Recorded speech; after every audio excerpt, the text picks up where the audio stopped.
Quando eu tinha 12 anos, cheguei à conclusão de que todos no mundo, incluindo minha própria família, estavam contra mim. Eu nunca fui uma criança problemática, mas meus pais certamente me trataram como tal. Por exemplo, eu precisava estar em casa às 17 horas todos os dias, e isso claramente restringia a minha quantidade de tempo de brincadeira ao ar livre. Eu não tinha permissão para receber amigos para brincar em casa, nem para ir até a casa de ninguém. Eu tinha que terminar o dever de casa logo depois de chegar da escola, não importava quanto tempo demorasse. Meus pais se recusavam a me comprar videogames e me forçavam a ler livros e depois escrever um relatório sobre eles para provar que eu realmente os lia. Agora, embora essas regras listadas acima fossem bastante frustrantes para mim quando criança, elas não eram o que mais me chateava. O que realmente me magoava era a falta de compaixão por parte dos meus pais. Minha mãe era uma mulher amarga que sempre me fazia sentir culpado por acidentes ou erros que cometia. Meu pai só conhecia uma emoção: frustração. A única vez que ele falava comigo era quando gritava comigo por receber notas baixas em teste ou me batia por mau comportamento. Mas chega de falar deles. Vamos falar sobre o psicólogo da minha escola. Para sua privacidade, vamos chamá-lo de Dr. Augusto. Como a maioria das escolas de ensino fundamental, um psicólogo está sempre disponível no campus durante o horário escolar para ajudar qualquer aluno que precisasse de aconselhamento, seja emocional, acadêmico, social, comportamental, entre outros. Para ser honesto, nunca vi nenhum aluno conversando com o Dr. Augusto. Todos os dias, eu passava pelo seu escritório a caminho do refeitório e espiava pela janelinha da porta. Ele sempre estava sozinho lá, trabalhando em alguma papelada. Imaginei que a maioria das crianças tinha muito medo de falar sobre seus problemas com um adulto que era praticamente um estranho. Por esse motivo, levei 3 semanas para reunir coragem suficiente para ir ao consultório. 2 de março de 1993 foi o dia em que decidi expressar meus problemas ao Dr. Augusto. Durante o intervalo para o almoço, fiquei em frente à porta do seu consultório e bati. Pela janela, pude vê-lo levantar a cabeça, sorrir e fazer sinal para que eu entrasse. Eu entrei. Ele me cumprimentou, se apresentando e perguntando meu nome. O Dr. Augusto era um homem de fala muito suave que parecia irradiar gentileza. Em menos de 30 minutos, eu divaguei para o Dr. Augusto sobre o quão meus pais eram comigo e como eles não se importavam comigo. Depois de um tempo, minha voz começou a tremer e eu parei de falar. O psicólogo ouviu pacientemente todo o meu discurso de braços cruzados e cabeça balançando. Eu meio que esperava que ele começasse a falar sobre tudo o que eu tinha acabado de dizer era falso e que meus pais me amavam muito e blá blá blá, mas ele não disse isso. O Dr. Augusto se inclinou para mim com um sorriso no rosto e disse: "Sabe, eu sou o melhor psicólogo escolar do mundo. Prometo que vamos consertar isso." Revirei os olhos. "Ok, mas como?" perguntei. "Eu tenho meus métodos", ele respondeu. "Sou um homem de palavra. Prometo que em apenas um mês o relacionamento entre você e seus pais mudará para melhor, para sempre." Após uma breve pausa, ele continuou: "Embora eu preciso que você me faça uma promessa. Você tem que prometer que vai voltar para o meu escritório depois da escola amanhã e que não vai contar a ninguém que tivemos essa conversa hoje. Vai ser nosso segredinho." Eu prometi. No dia seguinte, voltei ao Dr. Augusto depois da escola. Eram cerca de 16 horas quando entrei em seu consultório. Depois de uma recepção calorosa, ele me pediu para sentar em frente à sua mesa mais uma vez. Ao sentar, observei o doutor fechar as persianas da pequena janela da porta. "Pronto", ele sorriu. "Agora temos toda a privacidade de que precisamos." Começamos a falar sobre meus gostos e interesses, minhas matérias favoritas na escola, meus professores menos favoritos e coisas do tipo. Cerca de 1 hora depois do início da conversa, o doutor me ofereceu um refrigerante. Aceitei a oferta com prazer, considerando que meus pais nunca me deixariam beber refrigerante. O doutor estendeu a mão para sua mini geladeira e mexeu nela antes de colocar 2 latas abertas de refrigerante na mesa. Depois, continuamos a conversar sobre o que estava acontecendo na minha vida, mas não demorou muito para que eu desmaiasse por causa das drogas que o Dr. Augusto colocou na minha bebida. Levei 1 minuto ou mais para ajustar minha visão turva ao acordar. E quando isso aconteceu, eu não tinha ideia do que pensar. Fui algemada a uma cama e minha boca foi selada com a fita adesiva. Imediatamente comecei a entrar em pânico, me contorcendo e puxando as algemas, mas desisti logo depois. Meus olhos se arregalaram em descrença depois de olhar ao redor da sala. Havia pôsteres de super-heróis pregados na parede e fotos de atletas famosos nas prateleiras. No meio da sala, havia uma televisão velha e um Super Nintendo com vários cartuchos de jogos empilhados ao lado.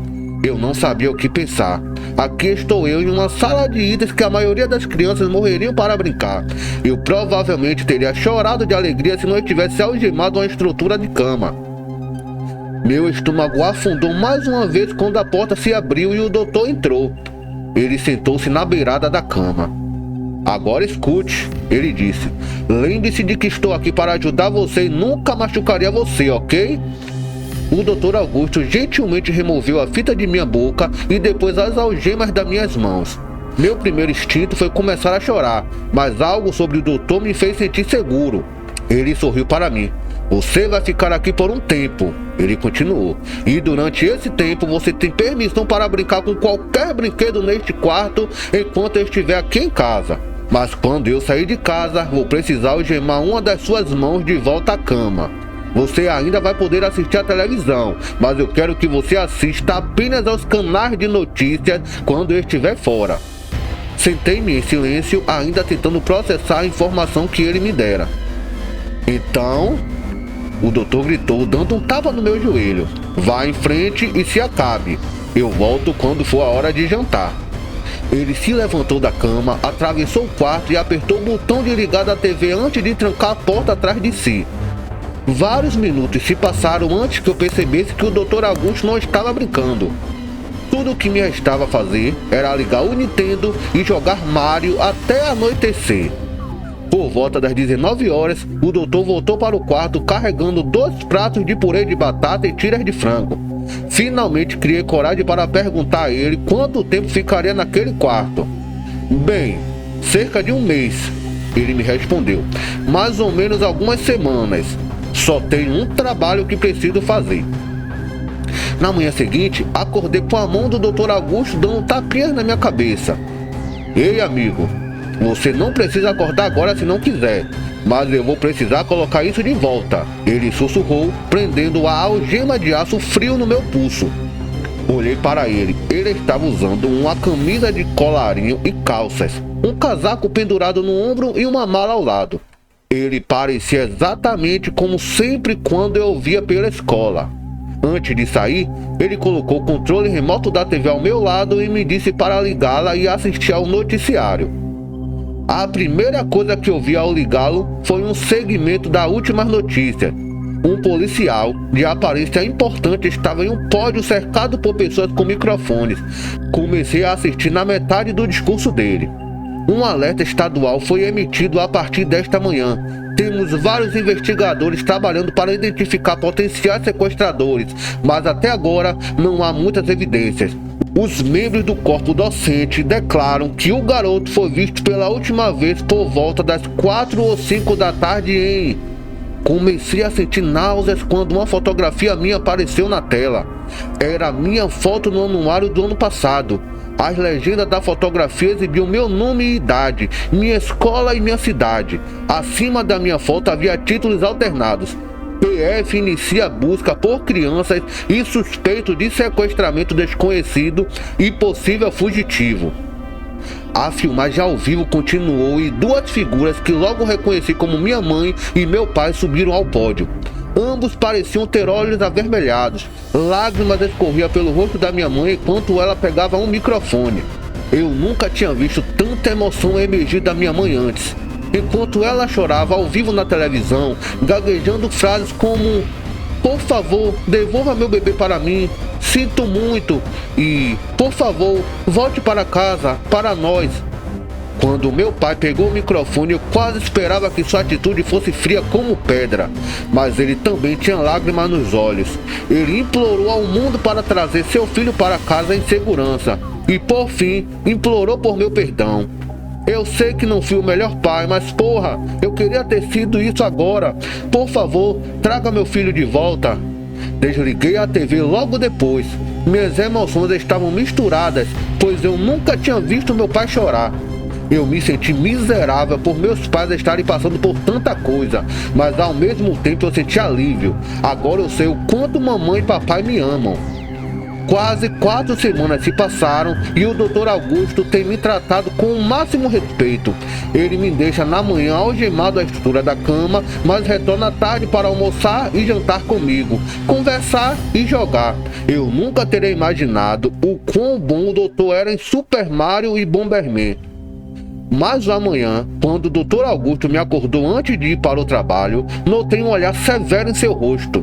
Também percebi que eram 3 horas mais cedo do que quando ele normalmente me acorda.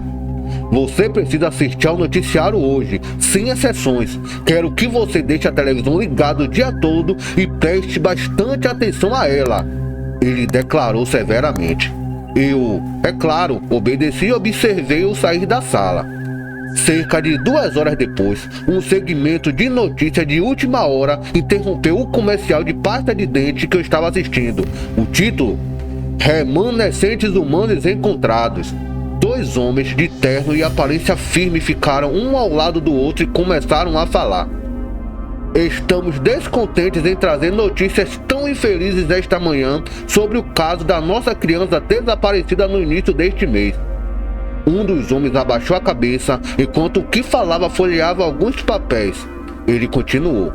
Restos de um corpo foram encontrados em um saco de lixo sobre um viaduto de rodovia. O corpo parece ser de uma criança, embora não tenha sobrado muito dele. O corpo foi decapitado e muito foi queimado até virar cinzas e ossos.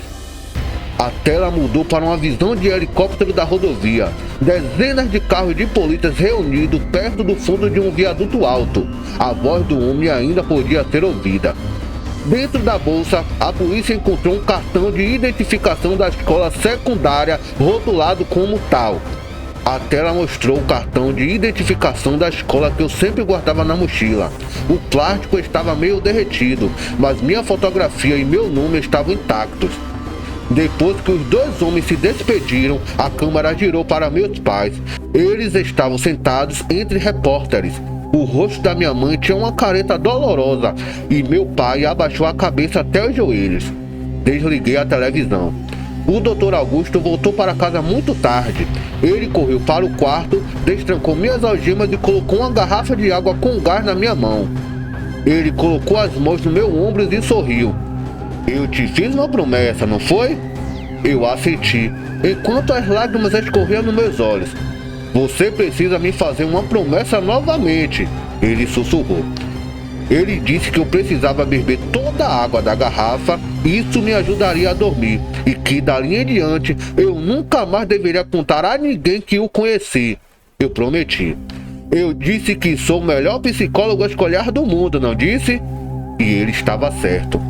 Acordei mais tarde naquela noite e me vi deitado no meio de um parque, estrelas brilhando intensamente no céu noturno. Reconheci o parque. Não era muito longe da minha escola. Mais ou menos 100 metros abaixo na estrada, vi minha casa. As luzes estavam apagadas lá dentro, mas eu conseguia ver meu pai sentado num degrau que levava à porta da frente. Hesitantemente, chamei-o. Ele levantou a cabeça lentamente, mas quando viu que era eu, levantou-se de um salto, correu em minha direção de braços abertos, gritando meu nome. Minha mãe interrompeu da casa atrás dele. O Dr. Augusto estava certo. As coisas mudaram comigo e com minha família. Meus pais sorriem com mais frequência e me tratam com amor. Eu não poderia pedir um final mais perfeito. De vez em quando, vejo o Dr. Augusto no campus. Raramente fazemos contato visual, muito menos falamos um com o outro, mas às vezes ele me dá uma piscada de olho e um sorriso. Sempre cumprirei minha promessa a ele e fingirei que nunca o conheci, mas sempre haverá uma pergunta pairando na minha mente. quem o Dr. Augusto decapitou e jogou do viaduto.